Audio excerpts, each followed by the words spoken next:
Hello and welcome back to Elite Cross Plays Kentucky Route Zero. Last we left off, mine collapse on Conway. Let's see what happens there afterwards. Jesus, are you alright? What the hell? My leg is stuck. Shit, okay, I'm gonna pull you out. We have to get you out of here. There you go, okay? Are you hurt? Can you put any weight on that leg? It's all messed up. Here, let's get you on that tram, onto the tram.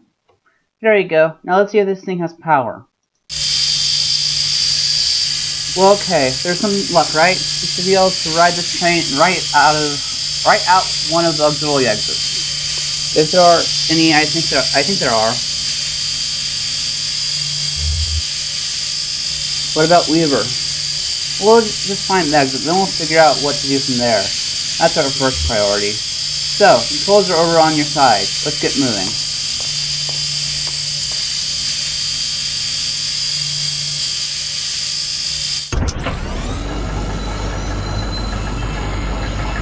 So this part of the game takes a little bit more of a slower pace, and there's a lot of things that get symbolically re-represented later in the game that happen here. And I turn off the lights here because I wanted to show you this right here. This mine seems to be filled with the ghosts of the dead. As we'll find out, some not good things happen in this mine. All went kind of underwater.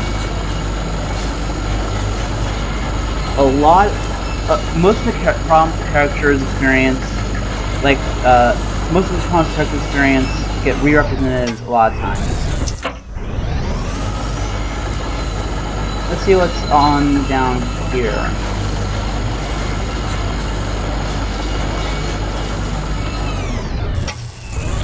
Actually, I think that's the exit, now I think about it, and there's more exploration to do, so let's go back to the turntable and see what Shannon has to say about that.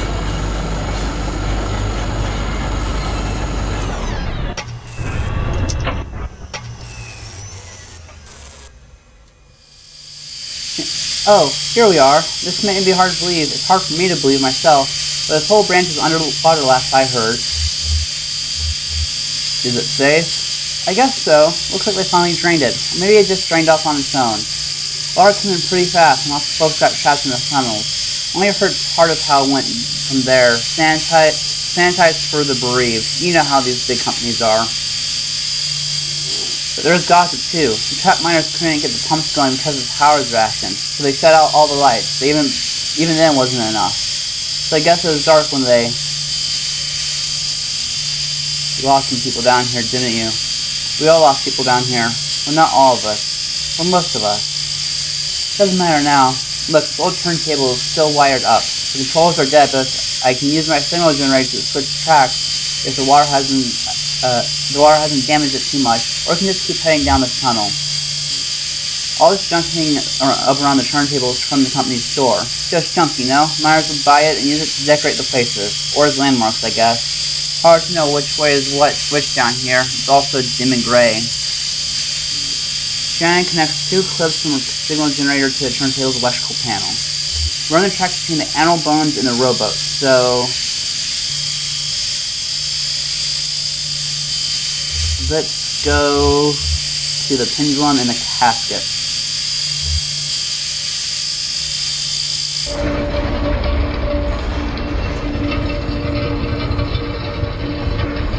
The game makes heavy use of perspective, revealing things that you might not necessarily see from one perspective. That thing that Weaver said to us before about paying attention to the dark often comes up in this game, which is another reason to periodically turn off your lights, for instance, because you can see things in the dark that you wouldn't necessarily have seen before.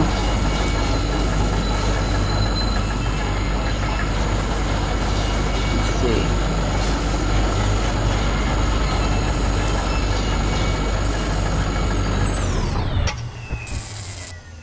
Damn, it's almost totally intact.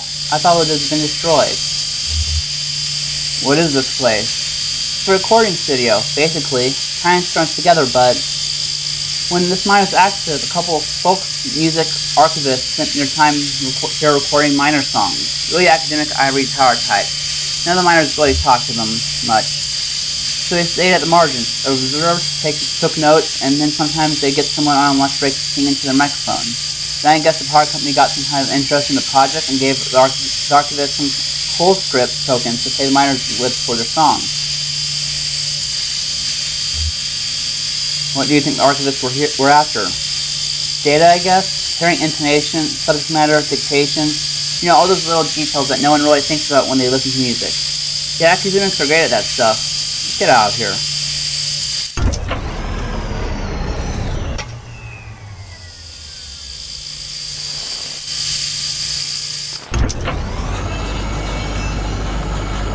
Looks like there are no ghosts in this particular area.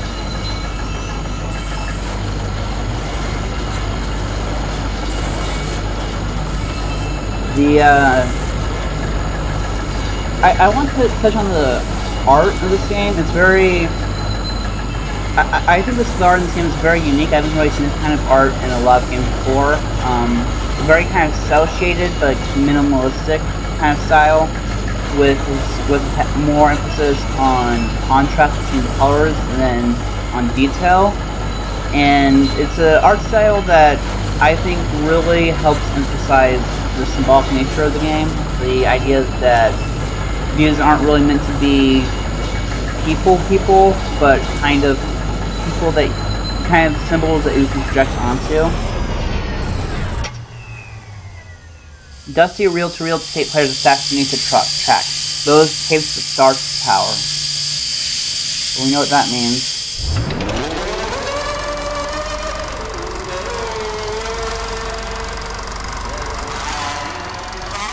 It looks like the tapes got corrupted here.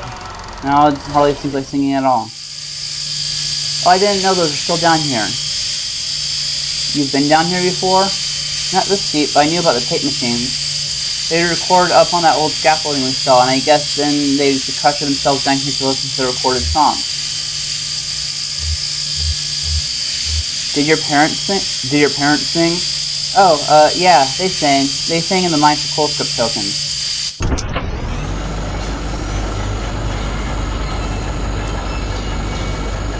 And I think the art style really lends itself to this kind of game, one where the meaning is more important than the actions, I guess. And and they do some really creative stuff with it later on in some of the other later sections of the game.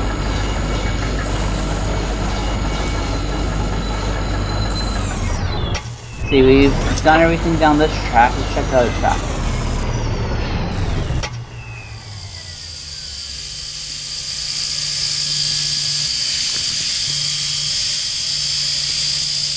We're on the track between the pink one and the cactus, so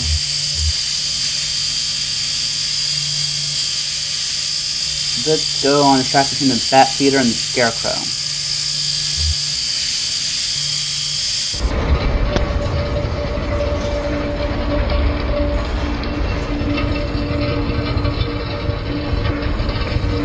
I just really want to compliment the game Cardboard Computer on their sound design.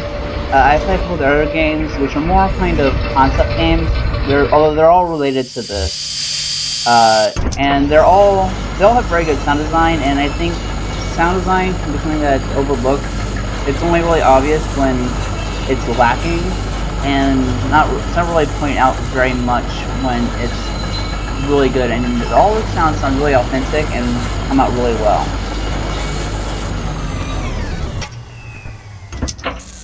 Do you hear that? Kind of a muffled rumbling? Maybe we're near water. Could be. There was an underground lake around here years ago. I guess that's why they stopped speaking so abruptly here. Might have something to do with that down there.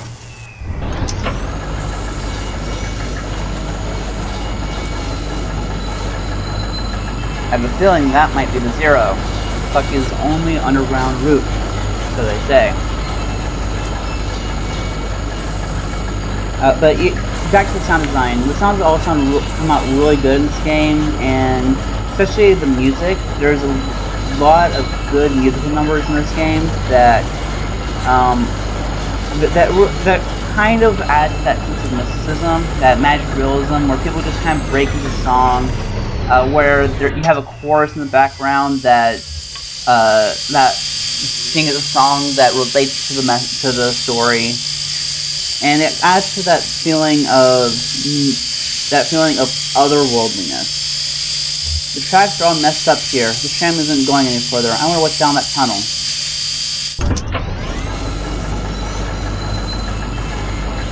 I guess that's everywhere. I guess we just need to head back up that tunnel we were going up at first.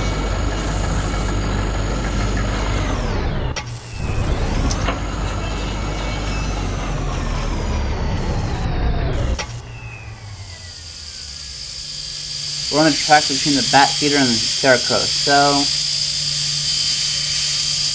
we need to go on Animal Bones and the rowboat.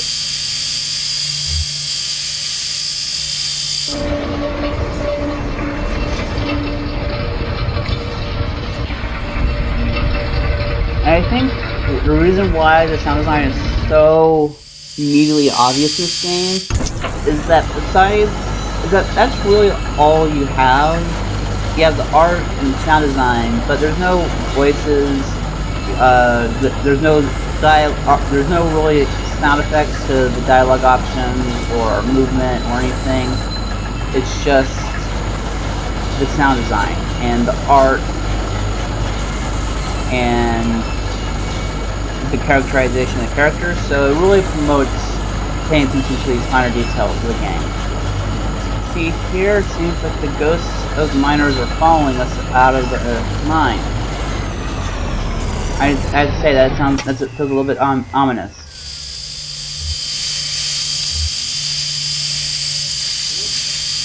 Thank God. Okay. Let's go. Yeah, okay, that tunnel where the tracks are broken. I'd like to take a look down there.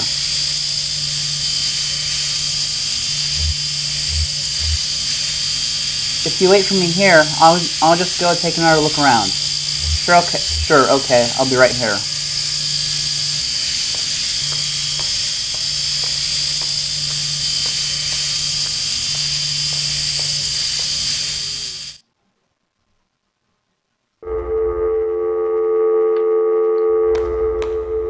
I have to admit, this is new, I've never played this part of the game.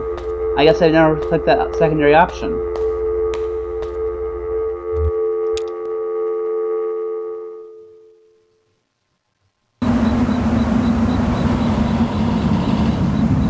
That was interesting. Usually, I guess I click Conway saying that he'll wait up there and waiting around. Check out this.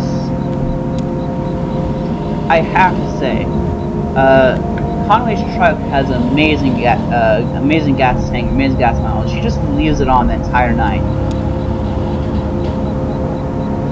The cramped shack is lined with wooden shelves. Dusty stacks of tape reels and notebooks crowd the room, but a bit of moonlight filters through the window near the ceiling. On a small desk in the middle of the room lay 3 notebooks. The red one is labeled J. Marquez, the green one is labeled R. Marquez, and the blue one is unlabeled. Let's open our red notebook. The pages are covered in disorganized notes, some written horizontally, some others scribbled vertically into margins. A few pages are lined more evenly and divided up into charts correlating season, lyrics, harmonies, and full halls. So open the green up. On each page is a delicately rendered chalk-pulled drawing. Most are portraits of rugged faces. Near the middle of the book, there are a few drawings of a young girl in a miner's helmet. She plays along in the minecart tracks, collecting pieces of wire. In one drawing, another young girl is sitting by, intently studying a book. Conway opens the blue notebook. The notebook is full of Greek letters and cryptic mathematical formula. Near the back of the book, what first looks like it might be. Oh yeah, this place. These notebooks are labeled Marquez. Your parents were the archivists? No, Weaver's parents were the archivists. My parents were miners. How's the leg? walk on it. It's slow. Well, I'll try not to get too far ahead of you. Don't mind me hitching a ride, do you? Kinda got a lit out here, and I wasn't sure if, when I'd be heading back. I can drive. I can handle it. Okay, your decision. I still need to find Zero. Well, it's like I told you. Weaver doesn't lie. If she sent you here to find your on-ramp, this is where you should be looking. Or maybe you just weren't listening close enough, and that's not exactly what she said. I saw Weaver at my workshop. That's up north by Lake Nolan, right at Wax and Peoria, in the back of the bait shop. Pretty glamorous, right? These are the times we live in. She's either up there or back at the farmhouse. Whichever you want to head to first, just let me know.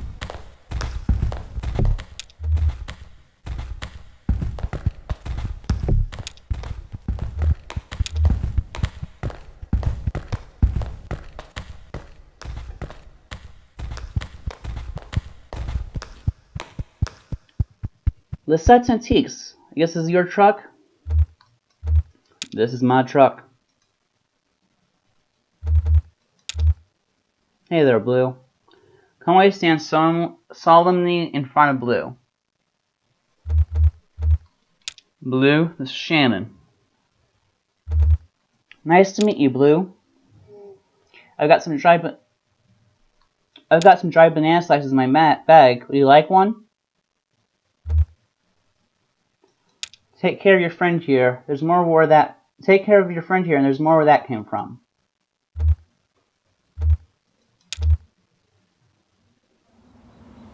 Conway heads back into the night.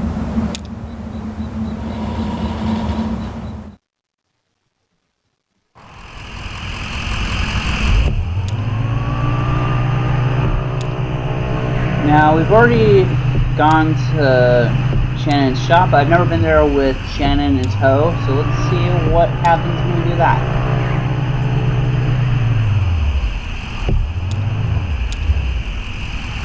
Conway and Shannon pull into the bait shop parking lot. This is bolted above the road on a thin steel bar. A handwritten sign reads live bait minnows, small and also large, striped trippers, night crawlers, ships, and deer. A green flyer hangs loosely from a bit of metal tape at eye level. The shop drives a dirt parking lot sprawls unevenly into grass and eventually trees. The shop is closed. Conway and Shannon walk around to the side of the building into the workshop. The walls are lined with cheap metal shelves loaded precariously with vacuum tubes, awkward-shaped metal casings, and copper cans full of electronic components. Shannon leads Conway to the back of the room where a few TV sets and various states of distant assembly are set up on a rough wooden table. She flips the switch on the power strip. They're all plugged into. She flips the switch on the power strip. They're all plugged into, and the TV sets tremble to life. Conway watches the TV sets. Ghostly white wobble flickers along one screen in a rhythmic pattern. Another is just snow. A third. A small security monitor in the middle of the table is oscillating between different shades of black. I didn't mean to click that. I meant to ask Shannon about Weaver. So let's go back in and see if we can ask Shannon about Weaver again.